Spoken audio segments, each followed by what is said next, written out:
anterior porque lo voy a repetir de nuevo en la cátedra. Entonces dejo solamente la práctica en este video. Entonces, lo que nosotros vamos a hacer ahora es la prueba T para 2B. La base de datos, si ustedes se fijan, está compuesta por una nominal que es de un identificador de escuela.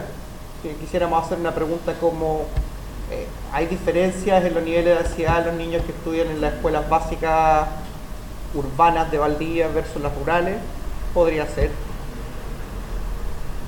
O entre osorninos y valdivianos, urbanos, podría ser. Siempre dos grupos. Tenemos variable nominal género, tenemos tres escalares que son depresión, ansiedad y rendimiento académico. Recuerden que esta yo la generé, así que lo más probable es que no exista diferencia. Recuerden que están en promedio 50, desviación estándar 10, y que en el caso del rendimiento académico está en una escala de 1 a 7, creo que está en promedio 5 y tanto, desviación estándar 0,8, una cosa así, o 0,7. ¿Ya? Y el nivel socioeconómico. Entonces, lo que nosotros vamos a probar, vamos a comparar primero con el clásico de clásicos, que sería género, y vamos a pedirle al SPSS, y esa es la gracia de tener un software y tener computadores, que lo haga con las tres variables cuantitativas. ¿Ya? El menú es, nuevamente, como siempre, analizar. ¿Ya? Nosotros nos vamos a comparar medias. Ahí está comparar medias, la comparación de medias. Mejor voy a mirar acá mi pantalla. Y en comparación de medias, nosotros tenemos prueba T para una muestra, que es la que ya vimos hace como 2 o 3 semanas atrás. Prueba T para muestras independientes, que es la que vamos a ver ahora, comparar dos muestras independientes. La prueba T de muestras independientes de resumen, yo no sé si esa opción les sale a ustedes ahí, independientes de resumen. Es una implementación que hizo una persona que colaboró ahí con SPSS y la implementaron. Básicamente, esa opción lo que hace es que si usted no tiene los datos en bruto, pero sí tiene los datos de las dos muestras, dígase, la media, desviación estándar y el N, usted los introduce y le hace el cálculo. Que es lo mismo que usted hace en pizarrón. Esa es de resumen.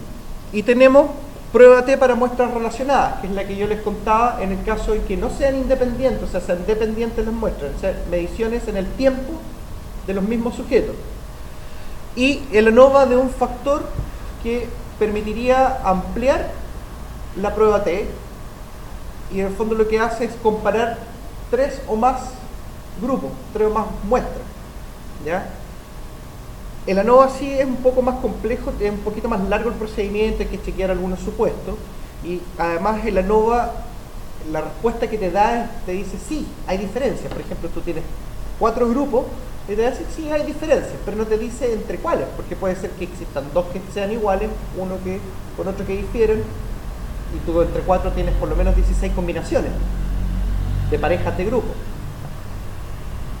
Yo le diría, oye, pero si yo tengo 4 grupos, ¿por qué no hago entonces distintas pruebas T? Por ejemplo, tenemos el caso que tenemos el grupo A, el B y el C. Uno podría decir, oye, hago la prueba T con A y C, hago la prueba T con A y B, y hago la prueba T con B y C, ¿cierto? Y veo dónde está la diferencia. El problema está en que cada una de estas pruebas lleva un cálculo de un error.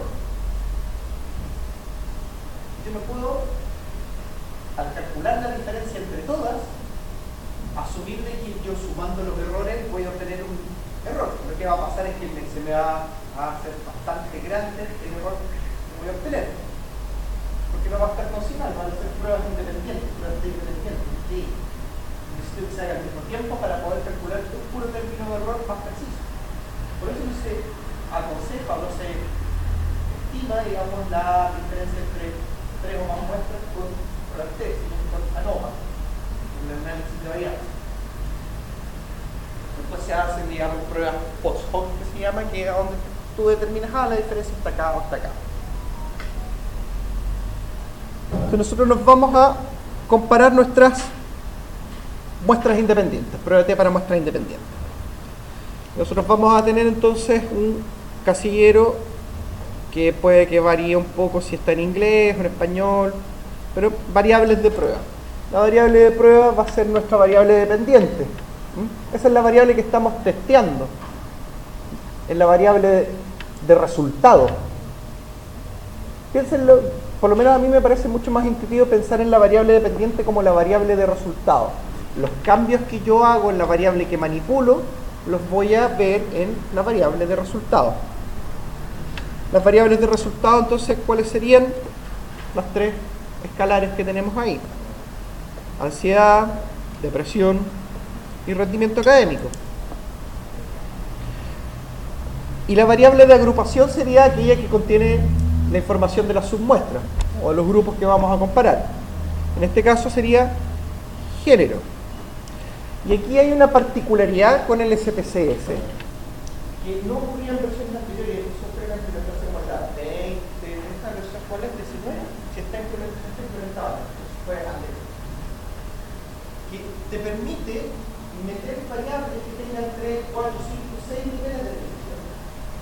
La prueba de comparador. Entonces tú tienes que saber cómo están codificadas. Por ejemplo, el nivel socioeconómico está codificado por 1, 2, 3. Si tú quieres comparar el nivel socioeconómico bajo con el nivel socioeconómico alto, tendrías que ingresar entonces el código 1 y el código 3. En el caso del género está codificado el código 0 y 1. Entonces es importante tener el libro de códigos a mano cuando uno hace estas pruebas, como saber de antemano, tener un notado en un cuaderno. Ahora yo les doy el tip, es 0 y 1. Pero uno tiene que ingresar la variable, ahí está género, ingreso la variable de agrupación, se fijan que tiene dos signos de interrogación. Entonces tengo un botón que se me activó que se llama definir los grupos y me permite definir ahí los grupos. Yo meto el código 0 para los niños y 1 para las niñas, pero aparte tiene la opción de introducir un punto de corte, y esto es bastante útil. ¿Qué quiere decir que yo puedo introducir un punto de corte? Y yo puedo introducir una variable cualitativa, o que no cambia la naturaleza de la variable, sigue siendo cualitativa siempre. Yo puedo especificar o una variable cualitativa, por ejemplo, repitiendo la no. Y tú dame el punto de corte de cuándo aprueba o reprueba. 4. Los que tengan nota menor a 4 los voy a considerar reprobados, y los que tengan nota mayor o igual a 4 aprobados. Y por eso estoy transformando una variable cuantitativa en una variable nominal que es más categoría. Aprobado o reprobado. En base al esquema condicional, que va a estar determinado por ese punto de corte. Entonces yo pongo ahí 4. Si yo activo aquí y selecciono en vez de poner una variable de agrupación cualitativa, pongo una cuantitativa, yo pongo el punto de corte y él va a partir la muestra en base a ese criterio. Bastante útil porque nos permite hacer análisis con variables cuantitativas y no necesariamente tener que agruparla ordinalmente, recodificar la variable. Bueno, siempre pensando que esto es para dos grupos. ¿Ya? Volvemos entonces y estamos con hombres y mujeres acá, o niños y niñas. Ahí se fijan, ya están ingresados los dos códigos. En las opciones yo lo que voy a tener es el nivel de confianza para el intervalo. Entonces tú dices 95, 90 o 99, todo depende de tu disciplina. Todos ya sabemos que en realidad lo mejor es dejarlo en 95. Y no hay nada más que hacer que con esto, ya está listo. Interpretar ahora, que es la parte un poco más entretenida, complicada, dependiendo de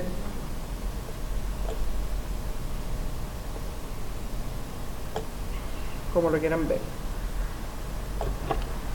¿Qué tenemos entonces? El SPSS nos entrega una primera tabla descriptiva en la que nos muestra las medias, el N y desviación estándar. O sea, perfectamente con esa información y la planillita que ustedes tienen de intervalo de confianza, o bueno, el más avanzado que se sepa la fórmula bien y con una calculadora, perfectamente puede calcular el intervalo de confianza para cada una de esas medias.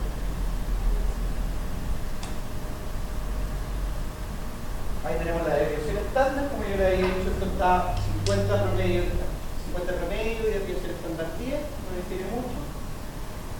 Y las notas estaban en 5.4. Estaba parejo. Y esta sería nuestra tabla de resultados. SPSS utiliza dos estadísticos de prueba, porque ANOVA, que es la prueba que es tres estadísticos, o sea, son tres grupos, utiliza el estadístico de la FDI, que es una distribución que tiene esta forma. Ahí tiene el punto de corte, va a tener una F crítica, no un Z crítico, tiene su tabla especial, pero sigue la misma dinámica, o sea, usted busca por el N, busca por algún tipo de parámetro que le pide la tabla, usted determina si acepta o rechaza la hipótesis nula en base a un cálculo. En este caso es la razón que exista entre los mínimos cuadrados estimados entre los grupos versus lo que tienes intragrupos. Si tu varianza intragrupo es mayor, tienes que tener mucho término de error y por lo tanto tu F probablemente va a ser pequeño, te va a mandar a aceptar la hipótesis nula. Si tu F es más grande, te va a permitir rechazar la hipótesis. Independiente de eso, el SPSS informa en base al estadístico F, y ahí están los niveles de significación de F, pero F asume varianzas iguales. Ya les voy a explicar qué pasa. Y lista T. SPSS, como yo les había explicado, no funciona, no hace ningún cálculo con Z, no hace con T. Si ustedes recuerdan bien, la instrucción de student lo que hace es que a muestras menores de 30 les asigna una distribución para cada una de los grados de libertad que tenga cada una de las muestras. O sea, para la distribución, para una muestra con 29, para la distribución, y esto se va sacando, en la medida que se hace más pequeña. Porque si uno más o menos ya tiene el teorema de límites que están dentro de la cabeza, puede intuir que si yo tengo muestras más pequeñas, las desviaciones estándar se hacen más grandes. Si las desviaciones estándar se hacen más grandes, mi curva se aclara. Pero llegando a 30, la curva se asemeja a la curva de la distribución normal estandarizada, que es la que ocupa Z. Entonces de ahí en adelante es Z. Es decir, en SPSS dice que vamos a cambiar de Z y Z con T, se todo lo mismo. A partir de 30 es Z, ocupa el mismo 1.96 crítico, pero con muestras menores ocupa otro crítico. ¿Ya? Para el caso de ustedes, para aprendizaje, nos mantenemos pensando siempre en Z, pero SPSS reporta T. Ustedes no van a ver el T crítico, ya no lo van a obtener. Lo que van a obtener es el T observado, que es este, que usted calcula, compara con el T crítico o con el Z crítico. Este es el Z observado en este caso. A nosotros lo que nos interesa saber en realidad si la prueba fue significativa o no fue significativa. ¿Qué quiere decir eso? Que en el fondo se haya mantenido dentro del margen de error que yo le asigné, el 0.05. Si sale de ese margen de error, quiere decir que en el fondo es mucho el error que yo podría cometer como para poder rechazar, al momento de rechazar esta hipótesis nula, y por lo tanto prefiero aceptarla. En este caso, la significación es bilateral, o sea, es una prueba de dos polos. Recuerden que siempre el SPSS se está informando con prueba de dos polos. Pero y acá lo que me está informando, obviamente, si ustedes fijan, es mayor a 0.05. Por lo tanto, ninguna de las diferencias que podemos observar en género en las variables de ansiedad, depresión o rendimiento académico son significativas. Aunque sean decimales, porque la desviación estándar no permite que uno pudiese diferenciar entre ellas. Por lo tanto, uno dice, acepto la hipótesis nula de igualdad. Niños y niñas tienen los mismos niveles de depresión, los mismos niveles de ansiedad, los mismos niveles de rendimiento académico.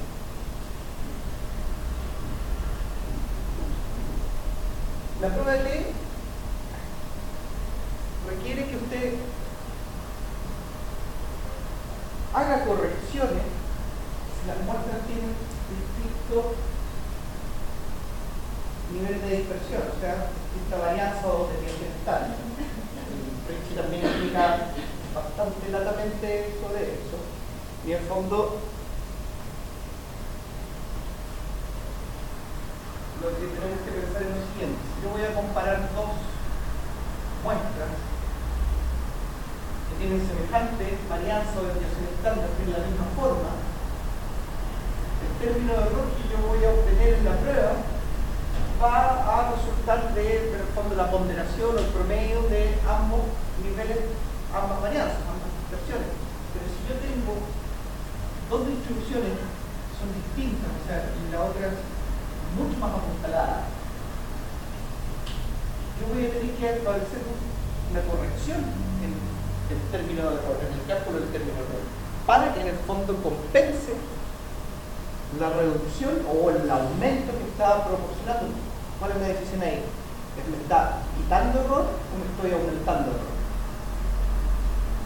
¿Estoy agregando desviación estándar o estoy quitando desviación estándar que tiene la I? Lo que hace el SPSS hace un cálculo de corrección. En esto te dice, si no se asume que las varianzas son iguales, hace la corrección y hace el cálculo. Si tienes que esté distinto, la significación sigue siendo prácticamente la misma. En este caso nosotros asumiríamos que las varianzas son iguales, tienen prácticamente ninguna diferencia, porque tienen resultados iguales. Por lo tanto, nosotros leemos los resultados asumiendo varianzas iguales. En este caso tenemos una T de 3,05, grandota, pero no alcanza a ser suficiente como para llegar a la zona de rechazo. Se acepta la hipótesis dura de igualdad entre las medias. Niños y niñas son iguales en los tres. ¿Dónde yo puedo leer eso? Además, esa falta de significación en la prueba. El SPSS me reporta la diferencia. Esta es la diferencia, la distancia. Ese es el efecto. Punto 0,47 puntos de diferencia entre niños y niñas. En este caso, ser niña me agrega 0,47 puntos más de ansiedad que ser niño. El grupo de referencia son los niños, 0. Ser niña me aporta 0,47 puntos más. ¿Se fijan acá? Usted observa la media, ansiedad, perdón, era al revés, 0,47 está al revés, niños no sé, niñas no sé. El SPSS entonces toma el 1, ¿no? 50, entonces, punto 47, ser niños, ser más ansiosos en este caso, porque está la media ahí. Y a donde uno puede ver que no va a ser significativo en este lado. Este es el intervalo de confianza, pero de la diferencia. Porque nosotros lo que estamos haciendo no es estimar media, estamos estimando las diferencias. En esta prueba lo que estimamos son las diferencias. Y el intervalo de confianza me va a dar cuenta de las diferencias. Es importante que lean, ahí que dice, intervalo de confianza de la diferencia. Porque si usted mira los números, en ningún momento está contenido 50 ahí, ¿cierto? No está contenido 50. Porque lo que está contenido, o debiera estar contenido, sería la diferencia, que en este caso no estamos. Pero además, el intervalo de confianza de estas diferencias, lo que me está reportando es que estas diferencias podrían ser 0. Están pasando por 0. El límite inferior y el límite superior. Límite inferior y límite superior. Pasan por 0. Por eso no da significativa.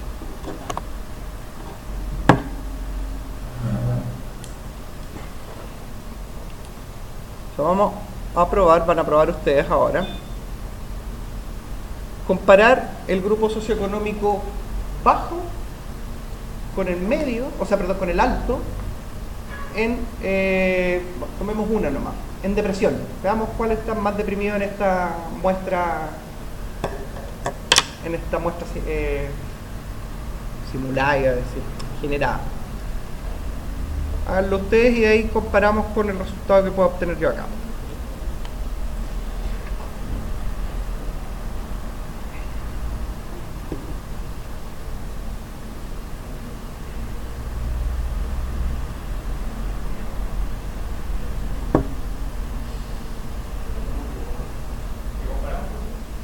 Nivel socioeconómico bajo con el alto. Dije, ¿qué cosa? ¿Rendimiento académico? ¿O depresión? ¿Ah? En depresión. Depresión.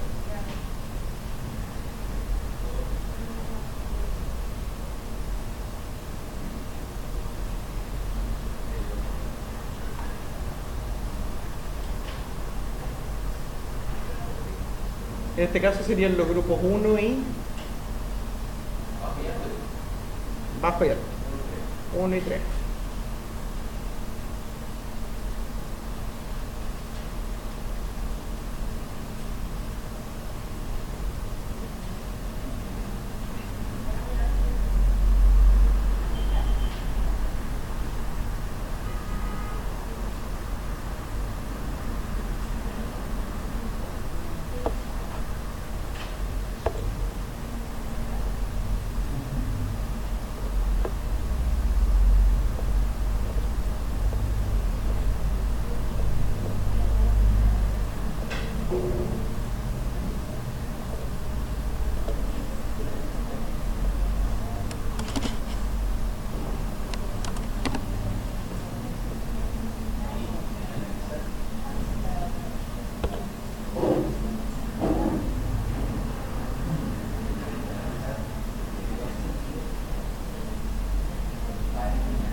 Por 2 décimas en la guía.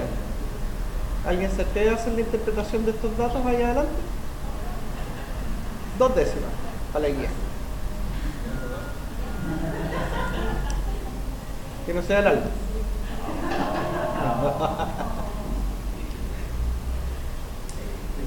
Dos décimas en la guía. Si se equivoca no las tiene, si la hace bien tiene las 2, si la hace medianamente bien tiene una. ¿Algún voluntario? ¿No?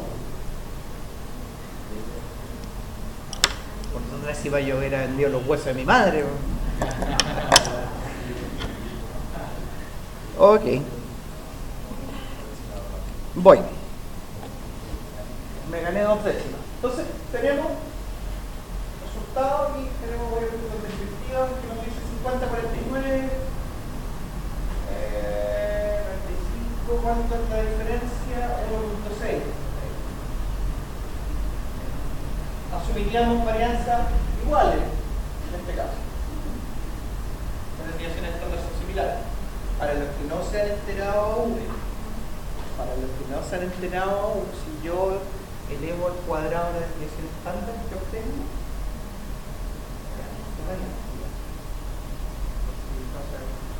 asumo varianzas iguales, ¿cierto? Porque tengo las desviaciones estándar son iguales. Si elevo las dos al mismo tiempo, la proporción va a ser igual. Vale. Tenemos el F, y el F nos está contando ya un cuento, que salió pequeñito, no alcanzamos a ver. Y nos dice que tiene un nivel de significancia de 0.98. 98% de probabilidad de cometer error si no es caso de comer. Eso es lo que me está mostrando ese 0.98. ¿Quiere rechazar la hipótesis nula? No.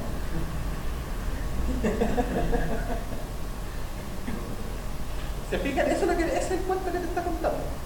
Si tú rechazas la hipótesis nula de igualdad, lo estás asumiendo un 98% de probabilidad de error, de que te vas a equivocar. O sea, tiene solamente un 2% achustable.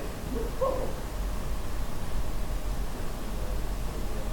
Lo que nos cuenta en el caso D, que es un poco menos drástico en este caso,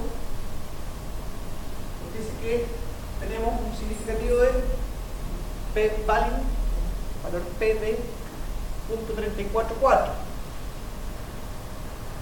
bastante mayor a 0.05. Si lo leemos en términos de probabilidad, sería el 34% de probabilidad, o sea, de proporción de error que tendríamos de su estimación de la varianza. El 4% de lo que nos podríamos estar explicando en la relación. Dijimos 5 nomás, no 34.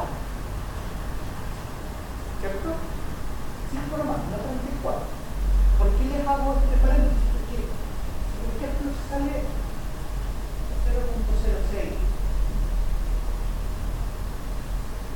Igual debería pensarlo un poco y ver los indicadores como el intervalo de confianza, el bajo de cero, y debería ser en realidad el caso de constituir, porque por 1% de error creo que puede ser de 50 trabajo y yo asumo que mi resultado debería ser respetuosamente considerando el tipo de muestreo que yo hice, y eso yo lo informo, porque perfectamente podría realizar mi postura de igualdad con tres diferencias, son significativas, considerando que la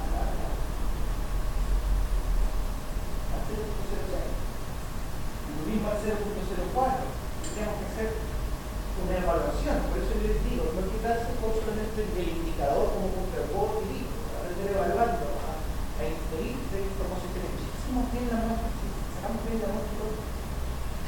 Pero en este caso, claro, acá es mucho más bizarro el asunto. Pero aquí sí, vamos a perderse, ¿ya? Las diferencias de media, a pesar de que pudiesen mostrarse grandes, 1,6 puntos de ansiedad,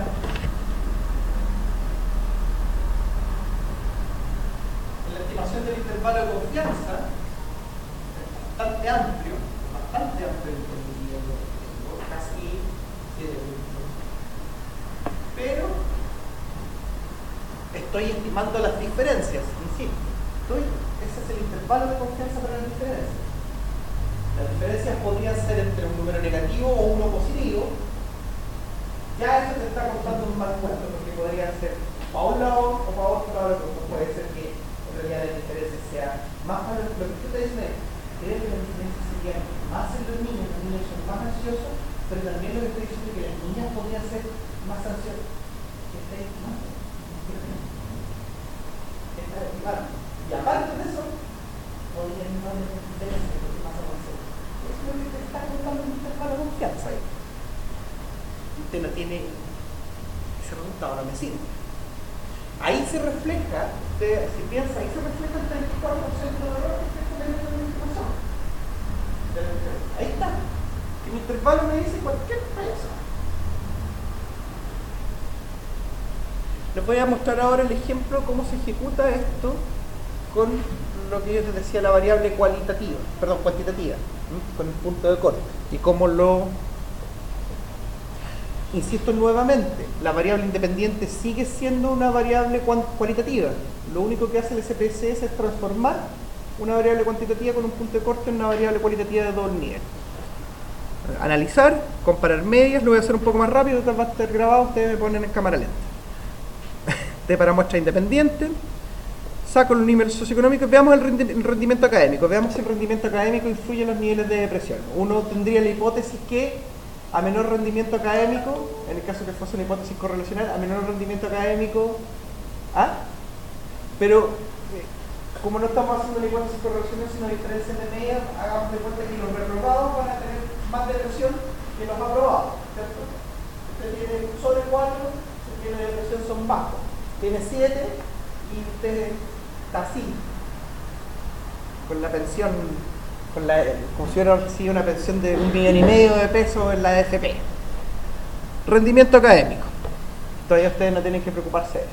Yo tampoco, pero quizás nunca reciba una pensión. Punto de corte. El rendimiento académico es 4. Prim, 4. y le doy a aceptar. Y fíjense cómo me está mostrando el resultado el SPSS. Me dice mayor o igual a 4 o menor a 4. 3.9, 3.95, 3.95, 95, pero profes, esos 4 para el SPSS, no. No es 4. Las medias en depresión, al parecer no difieren mucho, y al parecer sí se estaría cumpliendo si consideramos que a mayor puntaje, mayor depresión, podríamos decir, parece que la gente que aprueba el ramo tiene menores niveles de depresión que la gente que no aprueba. Ahora, tenemos que ver si esa diferencia de 6 puntos realmente es significativa o no. Vamos para abajo. Y abajo el cuento que nos está contando el F es que no le es. Y el T, 28%. Si yo rechazo esta hipótesis nula de igualdad, mejor la acepto, ¿no? Mejor la acepto. Nos está diciendo que la diferencia de 5 puntos, en realidad no 6 como había calculado yo de cabecita, no es significativa. Por lo tanto, se acepta la hipótesis nula de igualdad y no hay diferencia entre aprobar o no aprobar el ramo. No nos va a mejorar la depresión. Usted va a seguir. Pero piénsalo bien, eso lo podría decir, oye, no sé, quizás habría otros factores que podrían estar influyendo, no solamente el rendimiento académico, quizás estén influyendo otros factores. Dado que no encontramos diferencia en estos factores, deberíamos poner otros factores. Si usted hace la identificación bien, con una pregunta bien amplia y con varias variables, va a poder identificar por lo menos algunos 2 o 3 factores que influyen en la depresión. En esta muestra, por lo menos, no es uno. Voy a buscar en otra parte.